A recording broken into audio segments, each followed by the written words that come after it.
Carlos Sellaro para conversar con nosotros, el economista villamariense. Carlos, bienvenido, ¿cómo estás?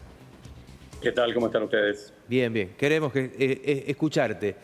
¿Cómo lo leemos a todo esto? Yo creo que lo interesante es mirar, más allá de la foto de este dato del 2,2%, cómo estamos viendo la película.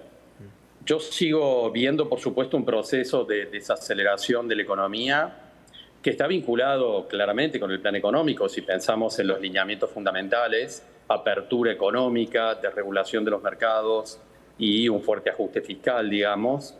El gobierno argentino en ese accionar va cerrando las ventanas que tienen que ver con el proceso inflacionario, de tal manera que yo sigo viendo o planteándome el mismo pronóstico que hacía casi a fines del año pasado. Si la política económica de este gobierno persiste tal como está planteada, vos mencionabas el tema alimentos y ahí empieza ya a jugar el proceso de importaciones. Ajá. Y en el tema textil, por supuesto que también, fíjate vos, está acelerando un proceso de importaciones que está disciplinando precios. En términos de alimentos, el gobierno cambió el Código Alimentario para habilitar fuertemente importaciones de alimentos sin que tenga que pasar por supervisión del SENASA, por ejemplo. De tal manera que la apertura económica, la desregulación de los mercados y también, por ejemplo, y por supuesto el ajuste fiscal, van conduciendo a un escenario de desaceleración de la inflación, más allá de que en febrero tal vez veamos un número superior a este 2,2%, pero tendencialmente, claramente vamos a la baja. Yo sigo manteniendo en este punto mi pronóstico de que si persiste esta política económica tal como está planteada, la inflación minorista de este año podría situarse en torno al 30%, tal vez 35%, tal vez 25%, pero digo como promedio un 30%. Y también sigo pensando que si la política económica persiste de esta forma, tal vez la inflación del 2026 sea de un dígito. 8%, 9%, 7%. Por supuesto que eso no significa automáticamente que eso exprese bienestar. Son dos cosas distintas. Y en ese punto, por supuesto, que la disminución de la inflación no necesariamente va a conducir, como sí dice el gobierno, a una recuperación del poder adquisitivo de millones de personas que han perdido poder adquisitivo el año pasado. Eso automáticamente no va a ocurrir. Y por supuesto esto es una señal de advertencia, ¿no es cierto? Que baje la inflación no necesariamente conduce a un escenario de mayor bienestar en términos de la sociedad. Es un dato positivo, sin lugar a dudas, pero está atado a otros condimentos que complejizan el análisis y que tal vez sean menos agradables. Ahora, ayúdame a interpretar la posición porque se enojó el presidente y cuando se enoja marca algo de que lo molesta mucho. Y hay veces que ese enojo trae de la mano alguna verdad, luego de alguien que por ahí no es santo por lo menos de mi devoción, como economista, como es Domingo Cavallo, pero sin embargo una palabra de Cavallo haciendo referencia al dólar lo enoja tanto al presidente que algo de verdad hay en lo que plantea Cavallo con la necesidad de tocar el dólar. Bueno, la verdad es que negar que hay atraso cambiario o que la Argentina está cara en dólares es querer tapar el sol con las manos. En realidad al presidente no le molesta lo que diga Página 12, porque sabe que van a hablar en contra, ¿no es cierto? Pero sí le molesta lo que diga Domingo Cavallo porque se supone que es del palo, ¿no es cierto? Ajá. De tal manera que eso es lo que lo pone más nervioso. Pero digamos que es muy difícil sostener la visión de que no hay atraso cambiario o que la Argentina no está cara en dólares. Fíjate vos que Claudio Zuccovici, un consultor económico bastante reconocido, que ya es claramente oficialista, pero que no puede tapar el sol con la mano, dice, y sí, la verdad que la Argentina está cara en dólares, pero el camino no es devaluar, sino bajar la estructura de costos. El gobierno argentino tiene decidido mantener una política de devaluación por debajo de la inflación hasta octubre por lo menos, lo cual también ha sido parte de las rispideces con el Fondo Monetario Internacional. Es uno de los puntos de discrepancia con el Fondo Monetario Internacional que no ha permitido hasta acá cerrar el acuerdo, precisamente porque el Fondo Monetario pedía una flexibilización del tipo de cambio.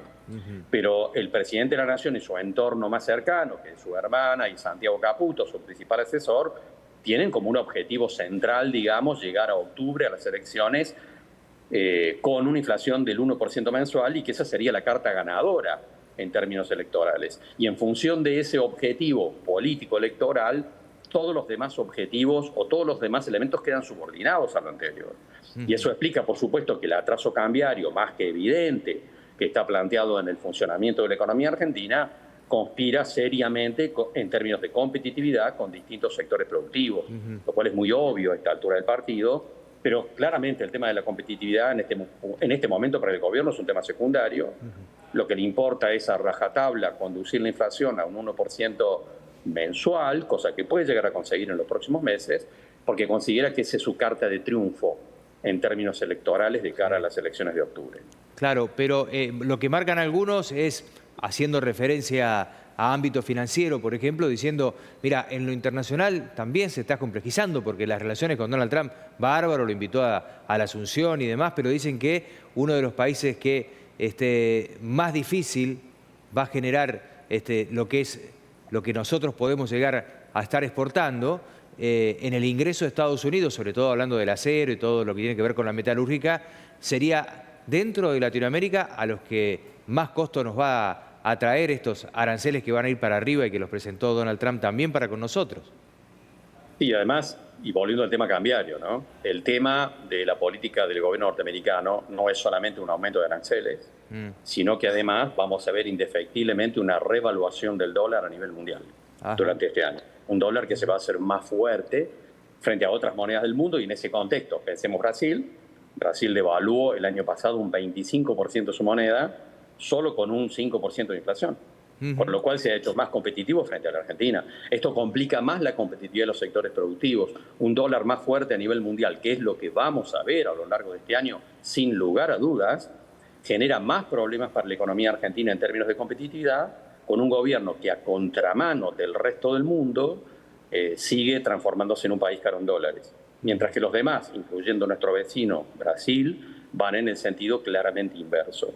Todo esto complica la competitividad de muchos sectores productivos en la Argentina de cara a los próximos meses y a lo largo de este año. Pero, repito, para el gobierno argentino, los temas de competitividad de los sectores productivos en este momento son un tema secundario. Su objetivo central en términos políticos es conducir la inflación a un 1% mensual, porque considera que esa es su carta de triunfo en términos electorales en octubre. Y bueno, la película está planteada así. Ahora, la película planteada así, pero también con una posición de espera de ese tubo de oxígeno que significa el Fondo Monetario Internacional y que algo ingrese al país. Algo que, en realidad, bueno, el fondo volvió a pedir otras medidas. Parece que nada alcanza. Bueno, los puntos de rispidez con el Fondo Monetario Internacional están planteados en 3 ejes, digamos. Hay un punto que es, vamos a reformular los pagos, vamos a reformular las cuotas, en ese punto están de acuerdo, antes de abril va a haber un acuerdo allí, pero el gobierno argentino quería que el Fondo Monetario le adelantara en términos líquidos unos 15.000, 20.000 millones de dólares. El Fondo Monetario no está dispuesto a hacer eso de cara a los próximos meses si el gobierno argentino no flexibiliza la pauta evaluatoria. Como el gobierno argentino no lo va a hacer, el Fondo Monetario obviamente respondió eso. Dijo, bueno, vos no vas a flexibilizar la pauta evaluatoria, no esperes que yo te gire 15.000, 20.000 millones de dólares ahora para que vos sostengas un tipo de cambio atrasado, como ocurrió en la época de Macri. El Fondo Monetario eso ya lo aprendió, de tal manera que no hay posibilidades de que el Fondo Monetario adelante 15 o 20.000 millones de dólares, que era lo que pretendía el gobierno argentino. A lo mejor le adelanta 5, digamos, que no sirven para nada. Y eso explica por qué el presidente de la Nación, a mediados de enero, estaba diciendo que se levantaba el cepo este año, y a comienzo de febrero dijo, no, el cepo se levanta en el 2026. ¿Por qué? Porque no va a tener los recursos para hacerlo en los próximos meses. Ahora, te corro un minuto de economista y te pido que me des una mano con tu mirada de periodista también, que lo tenés. Lo que está ocurriendo, hablábamos de película, ¿qué ocurre? Porque da la sensación de que uno lee los diarios del mundo y lo están viendo con buenos ojos lo que está ocurriendo en la Argentina. ¿Ellos están mirando una película y nosotros que lo vivimos en carne propia vemos un documental? No, me parece que no. La sensación que yo tengo es que en una parte los medios que pueden estar apoyando eso en realidad tienen una mirada parecida en términos de visión muy liberal, ¿no? La impresión que tengo en muchos lugares del mundo, otros segmentos, están mirando esto como una situación bastante excéntrica, ¿no? Pensemos que si la economía mundial va a un escenario de más proteccionismo, que es lo que vemos en la decisión de los Estados Unidos, está generando ya reacciones como la de China, ¿no es cierto?, en términos de réplica. Quiere decir que el mundo puede estar yendo a lo largo de este año un escenario de mayores prácticas proteccionistas, y en términos de negociación, con lo cual la Argentina iría en un sentido opuesto al que está yendo el resto del mundo. La última, Carlos, ¿podemos ver una movida en lo que va a ser el segundo trimestre del año en materia de servicios, nuevamente con aumentos de energía y demás, con esta búsqueda de estabilidad, entre comillas, económica, atado a una inflación baja, el gobierno no subirá tanto esto? Es posible que posponga algunos aumentos. De hecho, en febrero tenía que haber aumentos en algunas tarifas que fueron pospuestos. En este objetivo central de bajar la inflación y llevarla al 1%, no solamente el gobierno argentino está trazando el tipo de cambio, sino que es posible que posponga algunos aumentos de tarifas que estaban previstos en términos técnicos. Es posible que sí. Carlos, muchas gracias por habernos atendido. Que tengas un lindo día. Gracias a ustedes.